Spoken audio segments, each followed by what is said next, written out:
Olá pessoal que está chegando, sejam todos bem-vindos a esta live. Todos aqueles que estão chegando para assistir essa live sobre medo, vou digitar aqui para ficar fixo, ansiedade, esperança e fé. É o tema da nossa live. Vou esperar mais alguns poucos minutos para as pessoas que estão chegando aí. Tá? Quero que você fique à vontade, pode chegar. A nossa proposta é ter um bate-papo sobre um assunto que eu tenho lidado muito nos últimos dias. E se tornou quase que uma prioridade para mim falar sobre esse assunto, dada a tamanha demanda e procura, tá? Enquanto alguns estão chegando, eu só estou preparando aqui o material bíblico para a gente poder conversar um pouquinho sobre esse assunto, tá? Nossa ideia é um bate-papo sobre medo, ansiedade, esperança e fé. Como podemos encarar essas 4 questões nos dias de hoje, tá? Sejam todos bem-vindos, aqueles que estão entrando a essa live. Ela é uma proposta de tentar ajudar as pessoas que estão enfrentando tantas demandas como nós temos vivido os últimos dias. E na condição de conselheiro bíblico, eu vou já me apresentar melhor, eu tenho enfrentado muitas questões sobre o mesmo assunto e eu resolvi fazer em forma de live um assunto só, aquilo que eu tenho enfrentado esses dias. Então vamos começar, tá, esse bate-papo, depois vai ficar registrado, mais pessoas que quiserem assistir, podem depois conferir aí no Instagram, fica 24 horas liberado, quem quiser assistir esse conteúdo. Para aqueles que não me conhecem, ou já me conhecem, eu sou Matos Oliveira, sou pastor da Igreja Cristã Evangélica do Quatraque, aqui em São Luís do Maranhão. Sou professor do Seminário Cristão Evangélico do Norte, das cadeiras de aconselhamento bíblico e também conselheiro bíblico associado pela ABCB. E na lida diária de aconselhamentos, além de produção acadêmica, eu lido com aconselhar pessoas biblicamente pela suficiência das Escrituras. E como conselheiro bíblico, como pastor de uma igreja em uma cidade que está enfrentando o lockdown, por causa da expansão descontrolada do vírus, do coronavírus, do Covid-19. Durante os últimos dias, houve uma demanda de pessoas me procurando, manifestando os mesmos sintomas, que não são sintomas físicos da doença, mas são sintomas emocionais. E ao longo das últimas semanas, muitas pessoas têm me procurado para tentar, de alguma forma, se manter saudável emocionalmente nesse momento de isolamento, de distanciamento social, de epidemia, de tantas incertezas. E como eu fiz na semana passada, alguns aqui acompanharam, eu fiz uma pergunta que já era uma prévia do que ia acontecer aqui hoje. Eu perguntei se as pessoas já tinham chorado, se você já tinha chorado durante esse período de isolamento social. E 113 pessoas responderam que sim, e 113 pessoas comentaram os motivos, o porquê choraram durante esse período de isolamento social. Fiz uma pesquisa rápida pelo Instagram, perguntei para as pessoas se elas já haviam tido um momento de choro, uma crise de choro ou um momento desesperador nessa epidemia. Muitas pessoas participaram respondendo, e a segunda parte era, se sim, qual o motivo do seu choro ou da sua crise? Para minha surpresa, eu resumi as 113 respostas em 3 respostas. As pessoas estavam chorando por medo, as pessoas estavam chorando por crises de ansiedade e as pessoas estavam chorando pela incerteza do amanhã. E aquilo me tocou, me provocou uma reação, fora as pessoas que eu tenho atendido, que eu tenho tentado ajudar pela Bíblia, que estavam manifestando também sentimentos parecidos. Aquilo me levou a uma inquietação. Deus, o que está acontecendo com as pessoas ao nosso redor? O que está acontecendo com as pessoas que estão manifestando diversos sintomas que estão provocando nelas doenças emocionais, além de toda essa epidemia, e que estão fragilizando as suas emoções, o seu raciocínio, a sua esperança e tal. Isso me levou a um momento de reflexão e eu decidi gravar essa live para ajudar você de alguma forma. Eu quero falar hoje basicamente em 3 textos bíblicos que nos vão ensinar como lidar com o medo, com a ansiedade, olhando para a esperança do Evangelho em fé. Eu quero fazer um link dessas 4 palavras, que elas vão nos ajudar a termos uma postura saudável, ou pelo menos um pouco mais coerente diante desse momento. Eu preciso dizer que o inimigo é real, eu preciso dizer que nós estamos enfrentando algo desconhecido, algo que ainda não tem cura, algo que ainda não sabemos como vai lidar, E por isso eu quero começar com a palavra medo. Eu vou explicar cada palavra biblicamente e depois nós vamos passear fazendo um link entre elas. Toda vez que a Bíblia apresenta a palavra medo, começando em sua primeira manifestação lá em Gênesis 3, quando Adão e Eva decidem e deliberam sobre a atitude de pecar, Deus vai ao encontro do primeiro casal e a resposta de Adão, quando Deus pergunta assim: Adão, por que você se escondeu? Adão responde: eu te vi, ouvi a sua voz e tive medo. A palavra no hebraico, traduzida para medo, em todas as vezes que ela aparece nos textos bíblicos, quer seja em Adão, quer seja no contexto de Davi, Saul e do povo de Israel, inúmeras vezes, quer seja no contexto dos Salmos, quer seja no contexto dos profetas, todas as vezes que a palavra medo aparece, e bem claro em Elias 19, 1 Reis, capítulo 19, ela tem a mesma definição. Medo é uma sensação incompreensível diante de um juízo iminente. A palavra medo no Antigo Testamento pode ser explicada dessa forma, ou traduzida dessa forma. Uma sensação inquietante diante de um juízo iminente. É a ideia de que, diante de algo que vai acontecer, grande em proporções, inexplicável no seu terror, ou demasiadamente incompreensível para a minha mente, eu não sei como reagir, dada a grandeza do que vai acontecer. Ao mesmo tempo que o medo apresenta essa atitude, ele é essa atitude de não saber o que vai acontecer diante de um juízo que está acontecendo, o medo tende a apresentar um outro aspecto, que é a insignificância daquele que está diante do juízo. Essa explicação, essa tradução da palavra medo em todos os seus correlatos no Antigo Testamento, no hebraico, nos fazem entender algumas coisas sobre o que está acontecendo com o mundo e com as pessoas ao nosso redor. Em primeiro lugar, trazendo o conceito bíblico para o que estamos vivendo. O medo é uma atitude de incompreensão e uma atitude que eu não sei lidar diante de um juízo iminente. Em Gênesis 3, a situação é bem clara. Adão e Eva sabiam que haviam quebrado o pacto e desobedecido ao Senhor. Eles sabiam que Deus havia dado uma punição para quem quebrasse o pacto, para quem desonrasse e desobedecesse a sua palavra. Entretanto, jamais Adão ou Eva sabiam o que iria acontecer contra eles, de fato, quando Deus os encontrasse em pecado.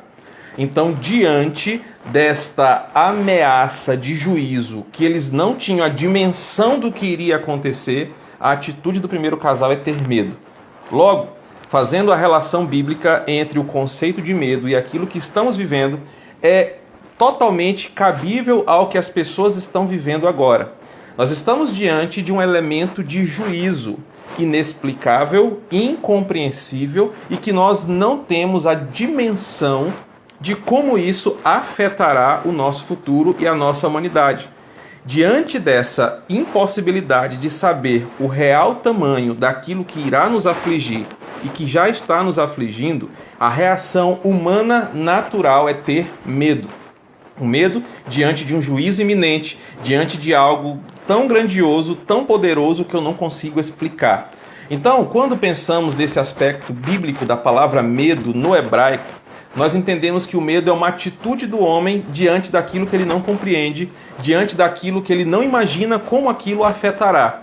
Pegando o exemplo agora de Elias, um exemplo bem comum na teologia bíblica, em 1 Reis capítulo 19, lá fala que Elias, ao receber o recado que a rainha iria executá-lo, ele teve medo e fugiu para o deserto. A ideia do texto, da palavra, é a mesma aplicação em todas as situações do Antigo Testamento.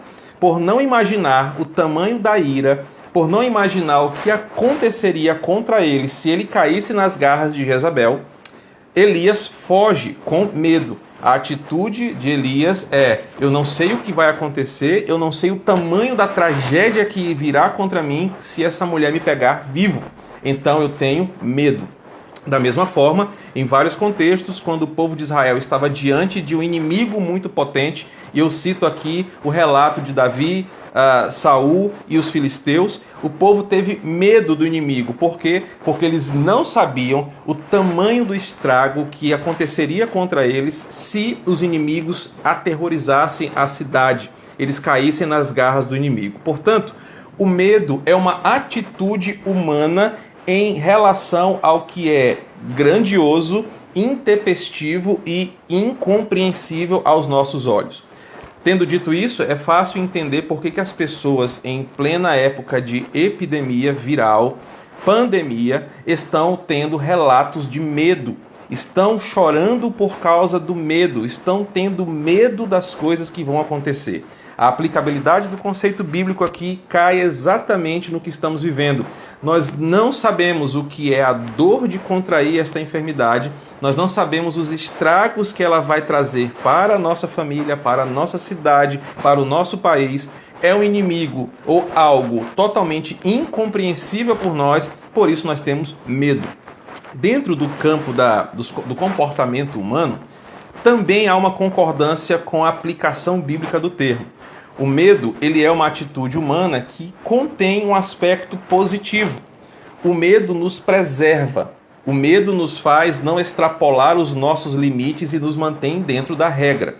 O que aconteceu em todos os contextos de desobediência do homem para com Deus é que ele perdeu o medo para com o Senhor.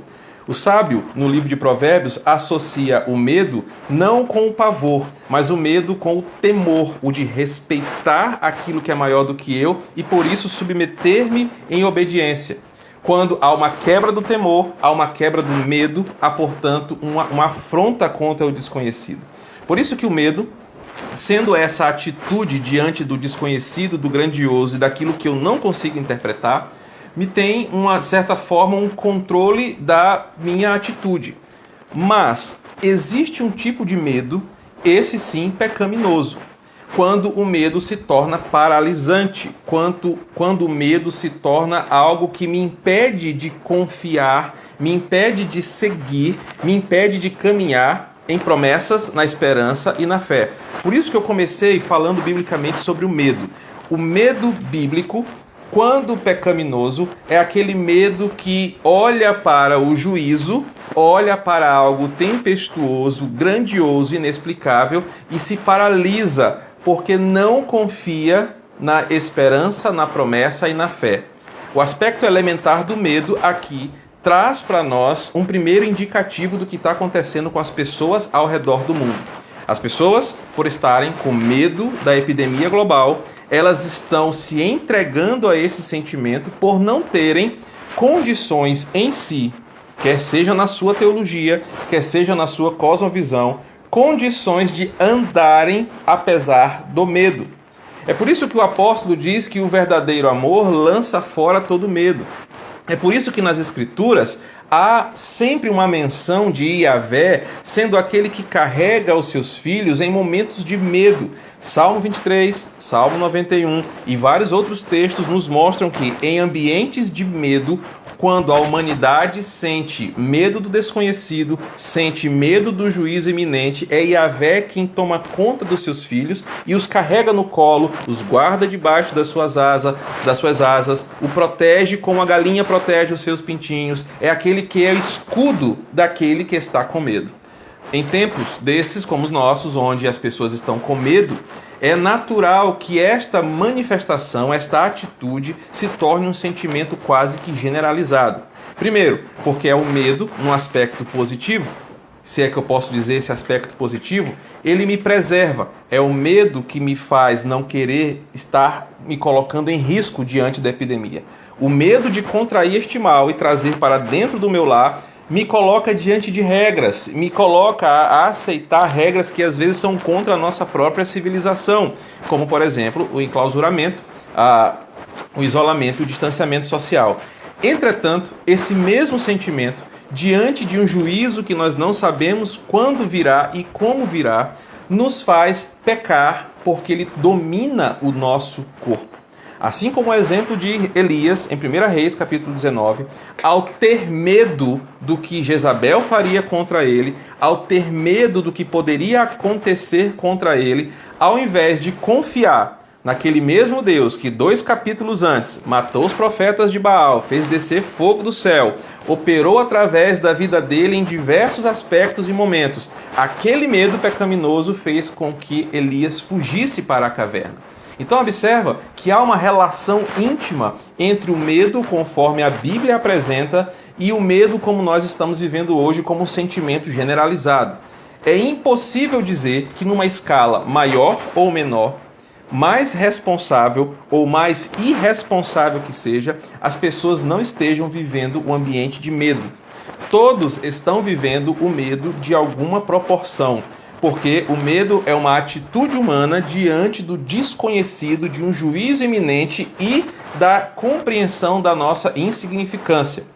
Biblicamente, o medo tem esses 2 pontos. O primeiro é saber que vem algo muito grande, muito pesado, muito incompreensível que eu não sei como explicar. Da mesma forma que mostra como eu sou pequeno, frágil e que não vou suportar o que vai vir. Por isso, biblicamente, essa relação do medo explica o que estamos vivendo. Onde está, então, o problema sobre a humanidade em tempos de epidemia e o medo? É que a maioria de nós, como todos nós, melhor dizendo, estamos com medo. Alguns conseguem viver apesar desse medo e outros se entregam. E esse medo os trazem males para as suas emoções que às vezes somatizam em seus corpos. Só na semana passada eu tive que ajudar e acompanhar e conversar com pelo menos 4 pessoas que, por causa de um surto instantâneo, momentâneo de pensar, meu Deus, isso não vai ter fim, as coisas só vão piorar, é o fim do mundo, isso não vai ter solução, começaram a ter falta de ar, taquicardia, começaram a ter cansaço e tiveram que ir para os hospitais para ver se estava tudo bem. O medo daquilo que virá em relação à sua insignificância diante do juízo os fizeram desesperarem-se e caírem em pranto e caírem em descontrole emocional. Então, quando pensamos no medo, nós precisamos entender a gravidade do que estamos vivendo e a amplitude do conceito bíblico. Mas na mesma proporção que pensamos nisso, devemos pensar naquilo que a Bíblia fala sobre como vencer o medo. E todas as vezes, no Novo Testamento, ou nas promessas dos Salmos e dos profetas, quando Deus fala para o povo não temer, quando ele fala para o povo ser corajoso, ser forte, como ele falou para Josué, ou na linguagem dos profetas, para que eles não se entreguem de dentro para fora sobre o medo do que estava acontecendo, ou na própria linguagem neotestamentária sobre a figura do Pai, de Deus e da segurança em Cristo, nos fazer caminhar apesar do medo, nós temos uma promessa bíblica, que o medo é real. Mas o medo não deve ser visto por nós como um inimigo que nos paralisa e nos destrói para o mal. Mas o medo no Novo Testamento é uma atitude de, apesar de existir o juízo iminente, nós temos aquele que nos ampara e nos carrega diante dessa situação. Por isso que no Novo Testamento, assim como na leitura dos Salmos e em todas as leituras proféticas, a única forma de vencer o medo é descansando naquele que pode nos conduzir apesar do medo. O pastor Wellington trouxe uma contribuição, exatamente como eu tinha falado no começo, ele está reforçando para que fique bem claro. O medo, na sua versão, vamos dizer assim, positiva, se é que eu posso classificar assim, mas ela fica mais clara assim, ela é uma condição dada por Deus para nos colocar limites. É aquilo que o sábio fala, o temor do Senhor é o princípio do conhecimento. Temer a lei do Senhor é andar em novidade de vida. Por isso, o medo, enquanto uma emoção ou uma atitude, ela nos é uma dádiva que nos controla e nos preserva. Isso vindo da parte de Deus. Entretanto, quando esse mesmo medo me faz pecar, por tirar da minha vista a condição de uma existência apesar do juízo, ele se torna pecaminoso. É importante gravar esse detalhe do medo, porque ele está totalmente ligado ao segundo ponto. A palavra ansiedade, ela aparece no contexto bíblico em vários momentos, mas é mais nas cartas apostólicas que nós encontramos uma atribuição da palavra ansiedade. Então nós temos tanto em Paulo, em Filipenses, e nós temos em Pedro também uma afirmação sobre o que é ansiedade. E assim como eu fiz com a palavra medo no Antigo Testamento, eu preciso fazer com a palavra ansiedade. A tradução mais comum da palavra ansiedade é preocupação exagerada, mas em alguns léxicos você encontra a palavra ansiedade traduzida como estrangular, uma sensação de estrangulamento. O que a ansiedade faz? Ela nos provoca uma sensação de estrangulamento da nossa saúde física e da nossa saúde emocional. E no contexto bíblico, tanto de Filipenses quanto de Pedro, a palavra ansiedade é traduzida como uma preocupação exagerada e, na maioria das vezes, irreal. É nesse ponto em que a Bíblia se mostra totalmente suficiente para nos ajudar nesse momento. Falando do medo, eu simplesmente peguei o contexto bíblico e apresentei a proposta e uma explicação sobre o que é o medo, sobre o que ele faz, sobre quais são os seus males e basicamente rapidamente falei sobre como a Bíblia nos ensina a vencer o medo. E eu expliquei que vencer o medo biblicamente não depende de nós, porque o medo nos coloca nessa condição da nossa insignificância diante do medo do que vai vir. Saindo um pouco do contexto bíblico, é por isso que às vezes algumas pessoas têm medo do escuro. É por isso que algumas pessoas têm medo de filme de terror. É por isso que algumas pessoas têm medo de ruas desertas ou de dois caras numa moto, né? Aqui em São Luís isso é muito comum. Porque nós não sabemos o que virá como juízo. Quer seja beber uma água de noite na geladeira com a casa toda desligada, ou andar numa rua deserta à noite ouvindo barulho de moto. Nós não sabemos o tamanho do estrago que pode acontecer conosco na mesma proporção que nos sentimos insignificantes. Então é impossível, biblicamente, que o ser humano vença o próprio medo por si só. Ele pode camuflar através de estratégias erradas e seculares que ele não tem medo. Mas, biblicamente, só é possível vencer o medo se você descansa na certeza de que há alguém com você maior do que o próprio juízo que pode vir. Que a única forma bíblica de vencer o medo é você entendendo que com você está aquele que é maior do que qualquer coisa que possa vir contra você. Daí a explicação tão poética daquele texto: maior é o que está em nós do que o que está no mundo.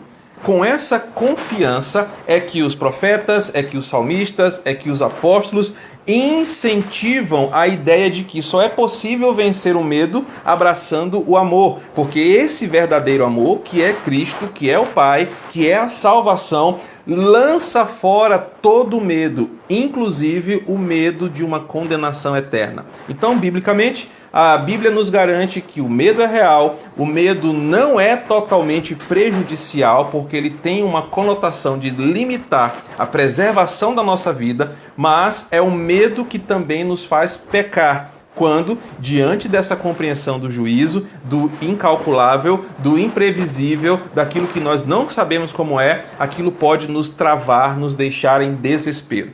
E falando de ansiedade, eu preciso dizer que a Bíblia também ensina um mecanismo da ansiedade ligado ao medo. E a própria Bíblia em si, mostrando-se um elemento de suficiência para as nossas inquietações, nos ensina sobre ansiedade e como vencer a ansiedade. E por que eu estou enfatizando muito o papel da Escritura nessa conversa sobre medo e ansiedade? Primeiro, porque em Romanos 15, verso 4, diz: pois tudo quanto outrora foi escrito, para o nosso ensino foi escrito, a fim de que, pela paciência e pela consolação das Escrituras, tenhamos esperança. Eu, como conselheiro bíblico, tenho um total compromisso com as Escrituras. E diferente de alguns pastores ou conselheiros que não conseguem encontrar na Bíblia as respostas para o que estamos vivendo nos nossos dias, a Bíblia nos apresenta tudo o que nós precisamos saber. Grave esse texto, depois você pode ler na sua casa. Romanos capítulo 15, verso 4, diz que tudo que está escrito nos foi escrito para ensinar. Então, quando pensamos num momento tão delicado como o nosso, em emoções tão desajustadas como essas que estamos vivendo, o medo é encontrado na Bíblia, assim como a sua forma de apresentação, o tamanho do estrago que ele pode fazer, mas também a forma de vencer esse medo. Agora, falando um pouquinho mais sobre ansiedade, é importante nós dizermos que a tradução ou a forma como a Bíblia apresenta a ansiedade, está ligada por duas palavras: preocupação exagerada, ou duas expressões: preocupação demasiada e sensação de estrangulamento. Seriam as aproximações lexicais da palavra ansiedade. Uma delas mostrando a condição. A ansiedade é uma preocupação exagerada causada por um motivo que me faz sentir emocional e fisicamente um estrangulamento.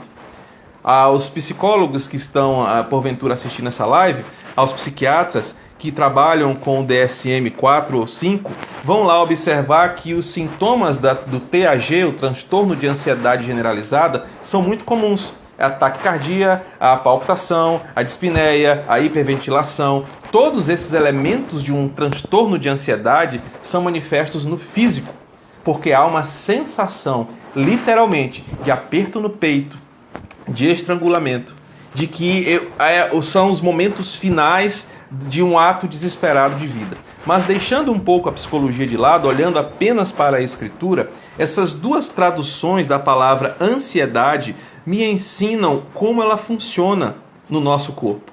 Primeiro, a ansiedade ela é fruto de uma preocupação exagerada. E é uma preocupação exagerada em dois aspectos que Jesus fala em Mateus capítulo 6. É em relação à minha existência, por isso ela é uma reação epistemológica ao que eu sou, e uma relação ao que eu vou ser. Por que eu estou falando isso? Porque quando nós lemos Mateus capítulo 6, nós vamos perceber que o texto é dividido em dois blocos. Quando Jesus fala sobre a ansiedade, ele fala sobre o que vocês hão de comer e de vestir. E falando sobre essas duas coisas, o texto é dividido em duas partes. A primeira é aquilo que eu sou. A ansiedade é uma preocupação exagerada contra aquilo que eu sou. E por que ela está atrelada ao medo em tempos de epidemia? Porque todos nós estamos com medo, como eu falei, em uma proporção ou outra do que virá. Muitos têm medo de morrer, um medo legítimo de morrer. Mas muitos se travam em desespero pelo medo de morrer. Por quê? Porque ao morrer deixaremos de existir. E para muitos a vida é isso aqui. Para muitos a vida é apenas isso aqui.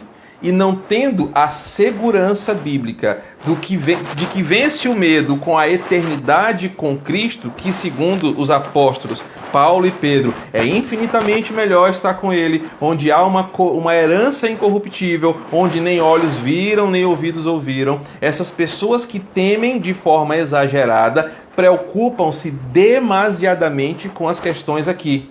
Se preocupam com como serão atendidas se caírem doentes, se preocupam se vão sobreviver, tendo em vista tantas coisas que estão acontecendo na televisão, tendo em vista a gravidade dessa enfermidade, o estrago que ela tem feito no mundo inteiro. As pessoas começam então a sentirem-se preocupadas em demasia em relação a esse problema.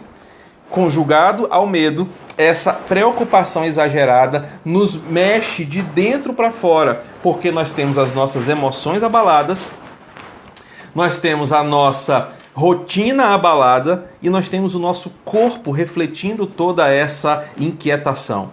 Então as pessoas começam a sentir os sintomas da doença, começam a achar que estão com o coronavírus mesmo tendo seus corpos saudáveis, porque a sua mente começa a dizer de forma tão preocupada, de forma tão exagerada, de forma tão demasiada, aquilo que você mais teme, aquele juízo iminente, aquela coisa grandiosa está vindo contra você, você não pode fazer nada e por isso você vai morrer. Observem a relação da ansiedade com o medo no primeiro ponto. A ansiedade é uma preocupação exagerada. No segundo ponto da tradução da palavra ansiedade, existe aquela sensação de estrangulamento. E é importante que a gente observe como esses dois conceitos estão alinhados, porque a pessoa que teme um temor pecaminoso, aquele que te afasta da esperança, aquele que não te dá lampejos de que você pode vencer o que está acontecendo, ou que alguém vai vencer por você, ela se entrega numa preocupação, como eu falei em Mateus, primeiro epistemológica. Eu não vou conseguir sobreviver, eu vou morrer, eu vou cair, eu vou me entregar, eu não tenho quem faça nada por mim. A pessoa se entrega em ansiedade, em uma preocupação exagerada, porque o que ela se vê não é real. Ela se vê como alguém que pode, de alguma forma, por si só, superar esse juízo iminente. Mas quando ela cai na realidade, que ela percebe que ela não pode, a ansiedade a domina de dentro para fora. Espero que eu esteja sendo claro nessa primeira relação, porque o medo é provocado da minha insignificância diante do juízo. Entretanto, algumas pessoas têm essa relação muito complicada, porque acham que podem vencer, mas quando percebem que não podem vencer, elas se preocupam de forma demasiada e por isso entram em desespero. A segunda parte do texto de Mateus fala sobre uma condição futura, o que é a vez de comer e o que é a vez de vestir. Essa é a proposta do texto de Mateus. E quando Cristo fala sobre o cuidado do que é a vez de comer e vestir, Jesus apresenta uma outra condição da ansiedade, que é a preocupação futura. Se a primeira preocupação tem a ver com o que eu sou e o que vai acontecer contra mim, e que eu não vou poder enfrentar e vencer, a segunda preocupação é o que será daqui para frente. Por isso que essa sensação de estrangulamento, ela me provoca reações físicas e emocionais. Uma vez que eu não sei o que vai acontecer, eu não consigo viver o hoje porque eu estou com medo do que vai acontecer. Então observa, a ansiedade me impede de olhar para frente porque eu não sei o que vai acontecer, se eu estou frágil, se eu estou doente, se eu estou numa sociedade que não vai vencer o inimigo, eu não sei o que me espera.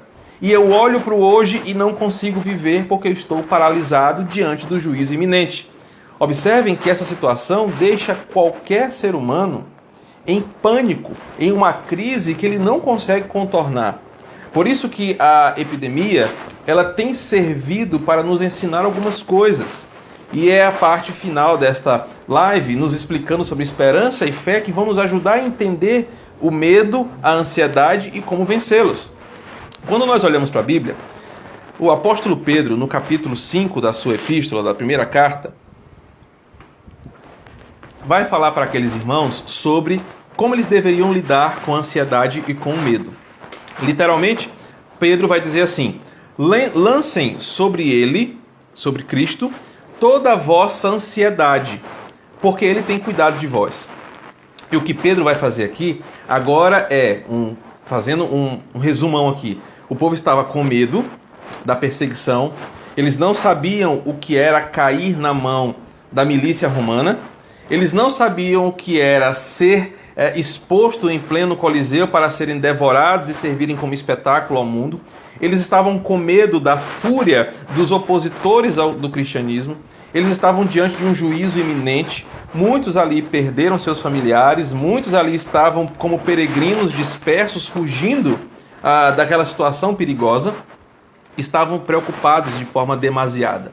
Estavam preocupados com a sua vida, com a sua fragilidade, estavam preocupados com a sua insignificância e do que seria o futuro.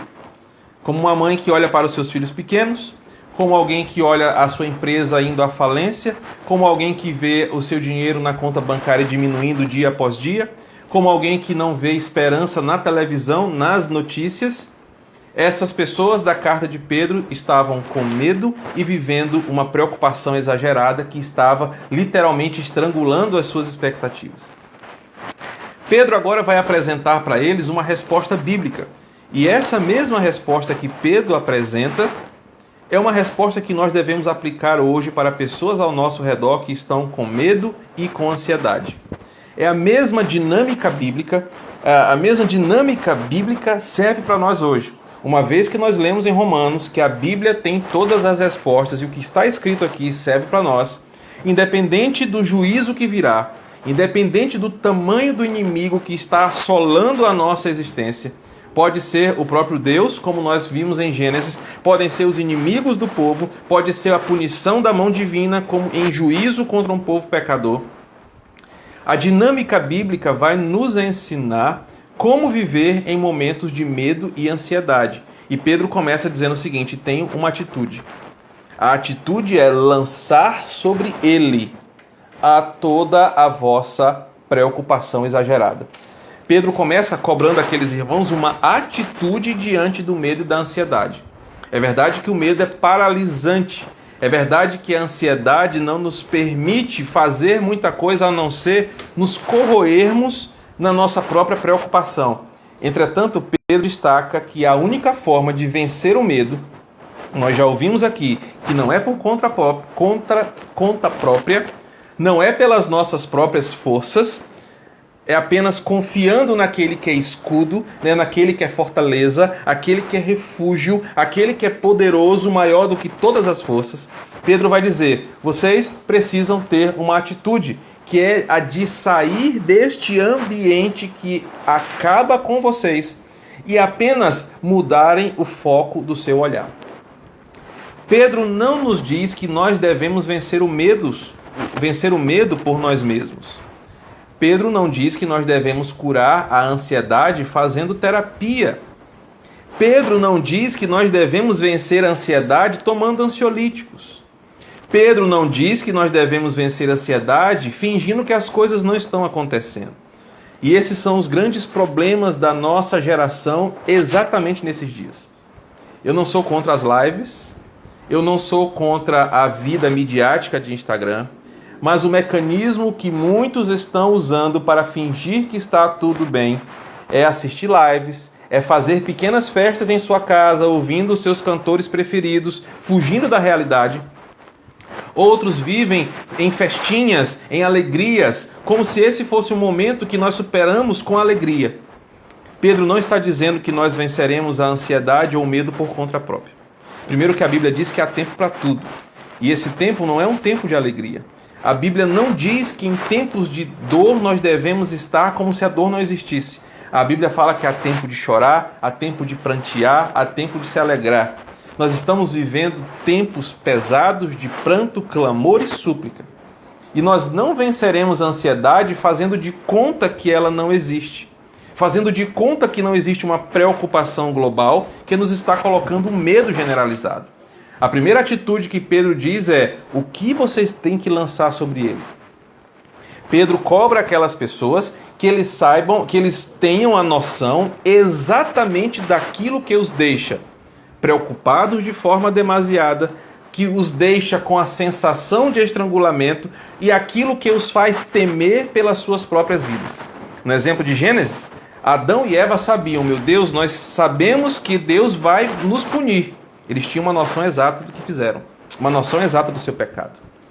Elias, Davi e os profetas faziam uma relação direta do tamanho do juízo que viria. Por isso que o medo e a ansiedade são tratados, primeiro, com a clareza daquilo que me faz sofrer.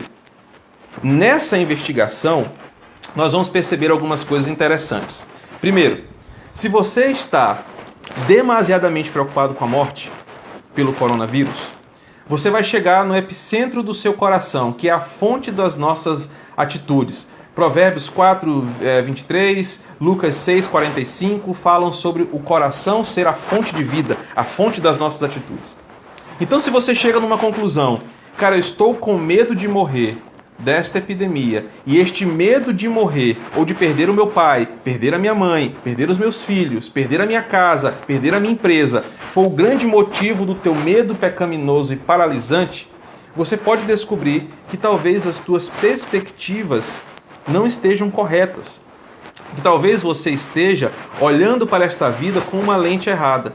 Se você que me ouve for um cristão, e temer perder esta vida e o medo de morrer está te paralisando, te deixando angustiado, você não entendeu a proposta do Evangelho, que eu vou explicar daqui a pouquinho com mais ênfase, que é a sua vida aqui não é a melhor parte da sua existência. O problema quando nós tememos muito morrer aqui é porque nós valorizamos demais o que temos aqui e cremos muito pouco no que virá. É nessa hora que nós separamos meninos de homens na fé cristã. É nessa hora que nós separamos maduros de neófitos. Porque é nessa hora, no momento onde o juízo iminente está batendo a nossa porta, que o medo deve ser vencido pela certeza da esperança. E qual é a esperança? Hebreus, capítulo 13. Eu quero convidar você a abrir a sua Bíblia. Se você está com ela aí, se não tiver, você pode só anotar. Hebreus, capítulo 13, verso 5. Quando ele fala assim, seja a vossa vida sem avareza. Contentai-vos com as coisas que tendes, porque ele tem dito: de maneira alguma te deixarei, nunca, jamais te abandonarei. E no verso 6 ele diz: assim afirmemos confiadamente: o Senhor é o meu auxílio, não temerei, que me poderá fazer o homem. Depois você pode estudar na sua casa esse texto com mais detalhes, você vai perceber que o autor escolhe umas palavras muito interessantes. A primeira deles ele fala: seja a vossa vida sem avareza, ou seja, seja a sua vida, a palavra avareza aqui é traduzida como aquela pessoa que só encontra felicidade no dinheiro. Ele fala: olha, não pensem assim. Não pense que a felicidade ou o sentido pleno da vida está só nas coisas aqui. Não seja desse jeito. Ele vai dizer: contentai-vos com as coisas que tens. Agora, olha o link com Pedro. Pedro está nos ensinando que nós devemos lançar sobre ele toda a nossa preocupação. E para lançar sobre ele toda a nossa preocupação, nós devemos saber exatamente o que nos preocupa. Quando você faz essa investigação e chega na origem, cara, eu estou com medo, eu estou ansioso, eu estou angustiado, porque eu temo perder a minha mãe, que é uma idosa, ou perder o meu pai, que é um idoso, ou perder o meu emprego, ou perder a minha casa, ou perder os meus filhos, ou perder a minha vida. Você chega num ponto que o autor de Hebreus fala: talvez você esteja encontrando a alegria apenas nessas coisas. Talvez você está encontrando a alegria em coisas erradas e por isso você teme perdê-las. Alguém disse aqui, a Gisélia: o medo deve ser vencido com a certeza da esperança. E é exatamente isso. Você deve primeiro dimensionar aquilo que te faz ter medo. Você deve dimensionar de forma clara e sincera diante de Deus: Senhor, o que me faz temer, a ponto de pecar, de não reagir, de me entregar em prantos, em desespero, em uma atitude pecaminosa, é porque eu percebi que eu amo muito essa vida, eu amo muito estar vivo. E aí você tem um problema. Porque se você é cristão, a Bíblia te orienta e nos orienta que nós devemos ser zelosos, não tentar ao Senhor, por isso nós não somos kamikazes ou suicidas, mas nós devemos ter um olhar expectante, um olhar desejoso pela glória do porvir, pelo encontro com o Senhor nos ares, pela vida eterna, pelo dia em que Ele arrancará todas as mazelas dessa existência e me dará um corpo glorificado longe de toda dor. Essa é a oportunidade que nós crentes temos de testar a nossa teologia, de colocar em prática o nosso aprendizado. E por isso muitos estão sofrendo, porque a Bíblia é apenas um conceito teórico que eles ouvem domingo após domingo. É por isso que muitos crentes estão vivendo crises de ansiedade e de medo, porque não internalizaram o conceito bíblico de esperança.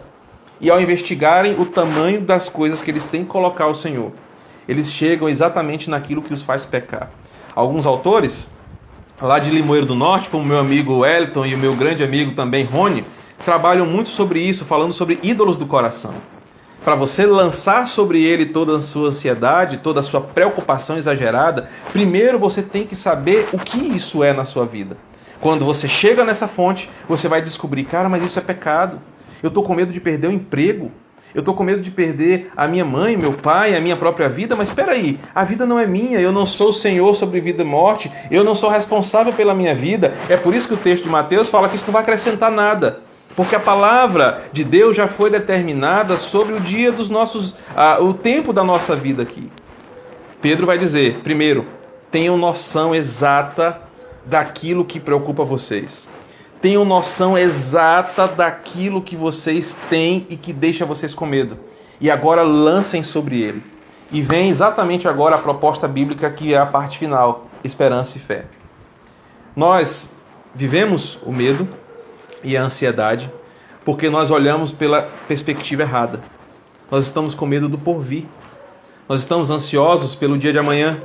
Nós estamos ansiosos pelo que vai acontecer. Nós, todos os dias, nos últimos 50 dias, eu falo aqui no Maranhão e aqui na minha casa, os últimos 2 meses, nós acompanhamos todas as mídias e não sabemos o que vai acontecer no dia seguinte. Então você dorme humanamente numa incerteza. Cara, o que vai acontecer amanhã? O que mais pode acontecer? Se você tem essa perspectiva e olha apenas para esse horizonte, você está demasiadamente complicado. Porque Pedro vai dizer: olha, peguem o que preocupa vocês hoje. Peguem o que preocupa de forma desesperada e que amedronta vocês hoje e não tentem resolver por conta própria. Não tentem fugir do problema, ignorando que ele não exista. Não desliga a tua televisão e faz de conta que não existe coronavírus, porque existe. Essa não é a resposta. Segundo, não tenta vencer por sua própria força.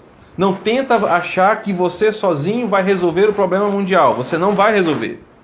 Pedro diz, pegue a sinceridade desta emoção, destas emoções desajustadas, e lancem sobre ele.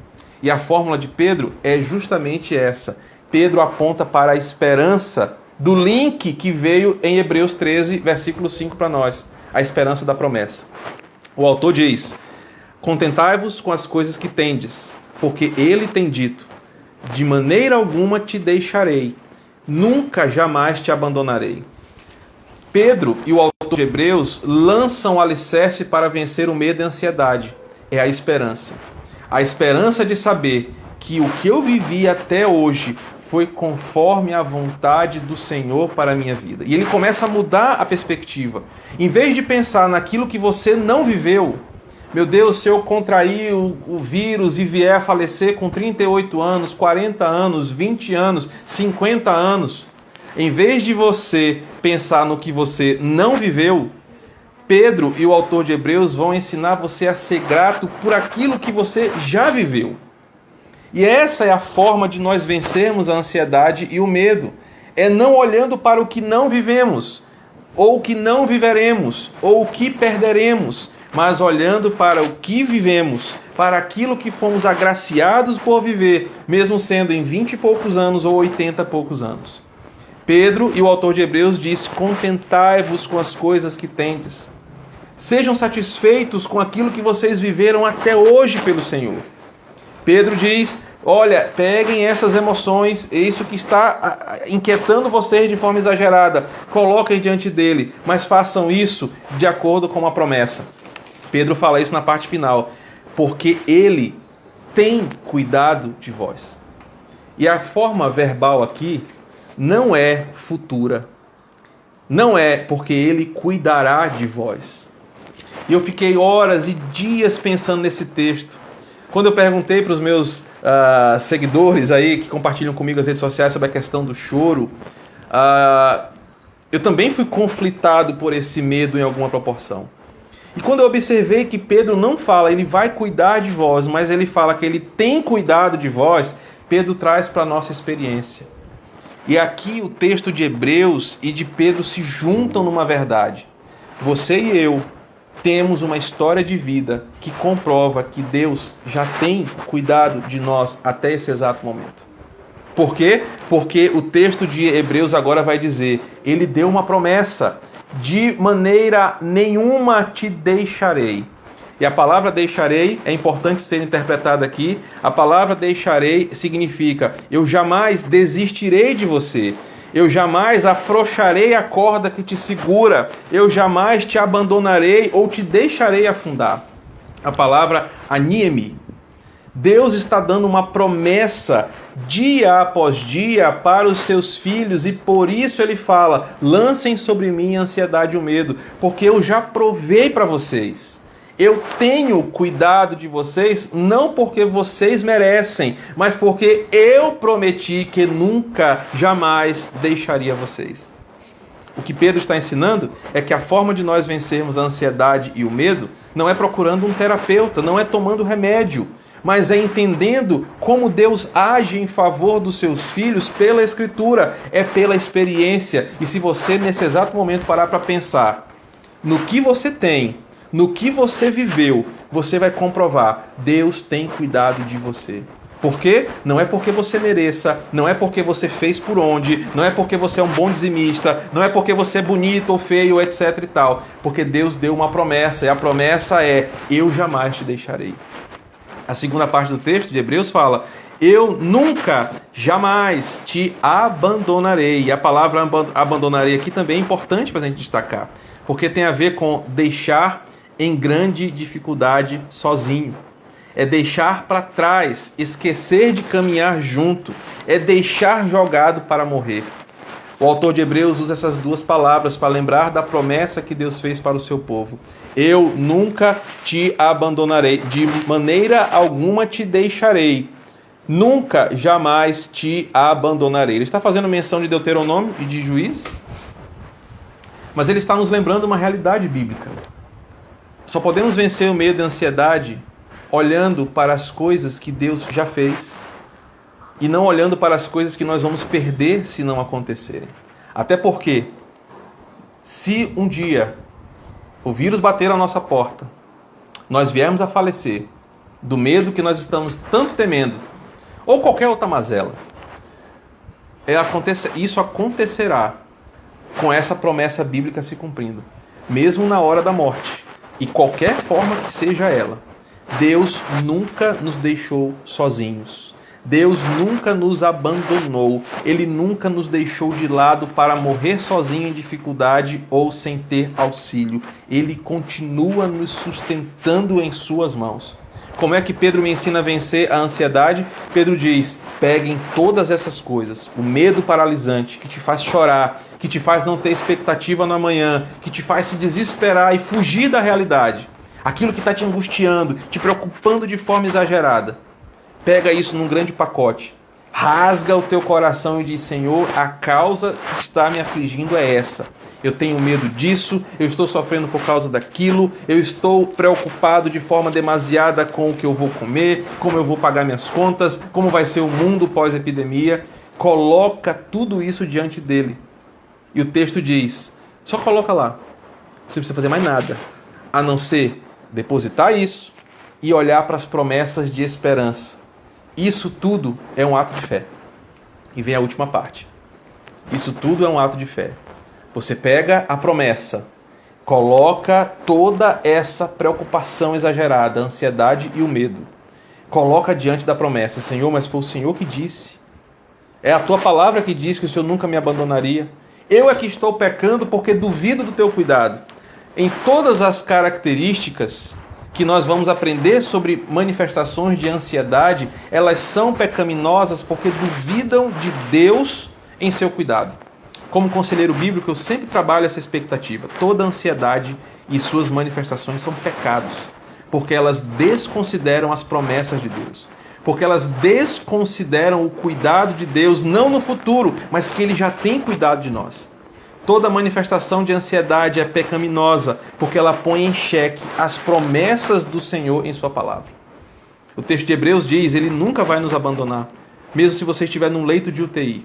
Mesmo se você estiver numa situação de perigo iminente, a Bíblia diz que Ele não vai te abandonar. Por isso que Vitor Azevedo está errado, por isso que Ricardo Gondim está errado, por isso que os teólogos da teologia do processo estão errados, porque eles dizem que Deus não cuida das coisas futuras, porque Ele não tem controle sobre tudo. Está errado. Deus disse em sua palavra: eu nunca, jamais te abandonarei.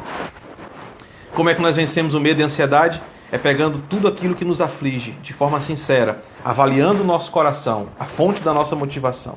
Lá nós vamos enxergar a realidade, vamos perceber que lá habita um pecado. Eu estou com medo porque eu amo mais essa vida do que o Senhor. Eu estou com medo porque eu acho que se eu perder meu emprego, eu não vou ter como me sustentar. Eu estou com medo porque eu acho que se o meu marido for embora, ou se a minha esposa for embora, eu não serei feliz. Todas essas verdades íntimas do teu coração vão mostrar que você não confia no Senhor, mas você confia nessas outras coisas.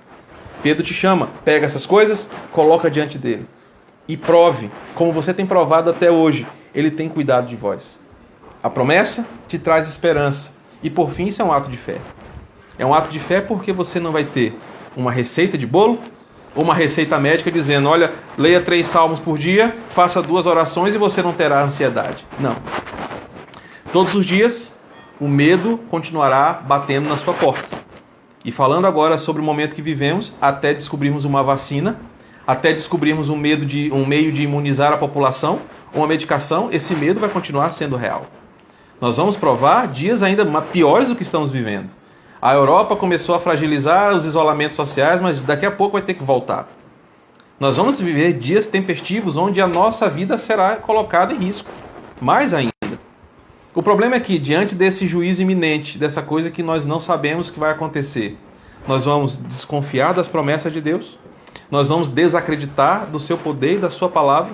Nós vamos achar que os inimigos desse mundo podem ser maiores do que essa promessa que está aqui. Se nós somos cristãos, nós vencemos o medo e a ansiedade, lançando sobre ele aquilo que realmente nos preocupa. Colocando a mão na consciência, e assim como o Salmo diz, se não me engano, o Salmo 42, 5 e o verso 11, por que está abatida, ó minha alma? Por que te perturbas dentro de mim? Quando você fizer essa pergunta, você vai descobrir que Deus tem cuidado de você. Então você deixará de temer o futuro, porque você estará desfrutando do presente. Você deixará de temer o que vai vir, porque você tem provado dos benefícios do Senhor na tua vida até hoje. Isso tudo é um ato de fé. Pastor Madison, como é que eu curo a ansiedade e o medo? Pela fé na promessa, pela fé na Escritura, pela fé naquele que falou, pela fé naquele que fez todas as coisas com um propósito, inclusive o ímpio, Provérbios 16 diz, para o dia do juízo. Eu hoje pela manhã, para encerrar, recebi um telefonema de um aluno do seminário, dizendo assim, pastor, eu estou numa confusão teológica aqui, numa briga teológica. Alguns pastores estão dizendo por aí que o coronavírus é o sinal do fim dos tempos, que o coronavírus é o anticristo, que o coronavírus é a besta do apocalipse, que o coronavírus é o último tocar da trombeta, é o último flagelo e várias coisas que ele estava dizendo. E aquele momento que a gente gastou ali conversando, eu mostrei, meu irmão, quando Jesus falou em Mateus 24 sobre epidemias, em Lucas, sobre epidemias, fome, calamidades, guerras, rumores de guerra, ele não estava dizendo para os crentes andarem alienados, tentando interpretar os sinais. Ele não estava dizendo para os crentes ficarem, olha meu Deus, essa é a epidemia que ele falou, então ele está voltando. Não. Jesus quis dizer o seguinte, eu vou mostrar para vocês como tudo que eu falo é verdade. E assim como vai acontecer guerras, rumores de guerras, epidemias, calamidades, etc e tal, vai acontecer que eu vou voltar. E quando eu voltar, Tessalonicenses fala, eu vou chamar os meus para mim. Eu vou chamar os meus numa marcha triunfal e das minhas mãos ninguém vai tirar. Eu vou enxugar dos olhos deles toda lágrima. Eu vou levar eles para perto de mim. O sermão escatológico de Jesus não é para a gente ficar interpretando se o coronavírus é o sinal do fim dos tempos. Mas é a certeza de saber, assim como Jesus acertou que aconteceria isso, ele também acertou quando disse que ele vai voltar. Isso é um ato de fé. Isso é um ato de fé naquilo que a palavra diz. Então, medo, ansiedade, esperança e fé. São 4 palavras que parecem muito distantes entre si. Mas quando a gente olha para a Escritura, a gente percebe que medo, ansiedade, esperança e fé estão muito próximas. E existe uma forma de vivermos bem, emocionalmente, nesse tempo de epidemia. É lançando sobre ele nossa ansiedade. É confiando em ato de fé nas suas promessas. E sabendo que aquele que prometeu, até uma música que os pentecostais cantam, ele é fiel para cumprir. Isso ele prometeu. Foi ele quem disse. E se ele disse, eu devo descansar nas suas promessas, em fé, numa atitude de esperança. Eu espero que eu tenha contribuído de alguma forma com vocês. Eu prometi que ia fazer isso, uma pequena live. Ainda estou recuperando minha voz, por isso que eu estou um pouco rouco. Mas eu prometi que ia fazer essa live para ajudar algumas pessoas que estão sofrendo nesse momento. E ela vai ficar disponível no Instagram durante 24 horas. Você pode compartilhar para as pessoas que você quer que chegue essa mensagem. Apenas como um incentivo. Diante de tantas pessoas que estão usando esse momento para fazerem mal para outras pessoas, eu quero oportunizar este momento para levar a mensagem do Senhor onde quer que ela chegue. É para isso que eu existo, é para isso que eu vivo e é para isso que eu entendo que sou chamado. Para falar da Escritura, para falar da Bíblia e como ela tem as respostas para todos os nossos momentos. Tá? Deus abençoe todos vocês. Obrigado. Tivemos uma boa interação, uma boa participação das pessoas aqui. Fico muito feliz de ter você aqui comigo. Alguns avisos importantes. Aqui daqui a pouquinho tem a conferência do PNO, vale a pena assistir. E também aqueles que querem saber um pouco mais, sigam o Instagram da igreja, @ICEQuatraque. Lá nós temos cultos online, agora na modalidade do Zoom. Nós temos algumas pregações, nós temos um canal no Spotify. Vale a pena semearmos a palavra de Deus em momentos onde as pessoas estão esperando alguma coisa. E elas estão esperando Cristo, elas estão esperando a mensagem, elas estão esperando a promessa que vem do Evangelho. Seja você, nessa epidemia, um canal de bênção. Compartilhe a palavra do Senhor. Tá bom, galera? Deus abençoe. A minha esposa já apareceu ali, o cheirinho do cuscuz já está chegando aqui. Então eu vou aproveitar esse tempo para comer um cuscuzinho com ela, tomar um café Deus abençoe e até mais. Valeu!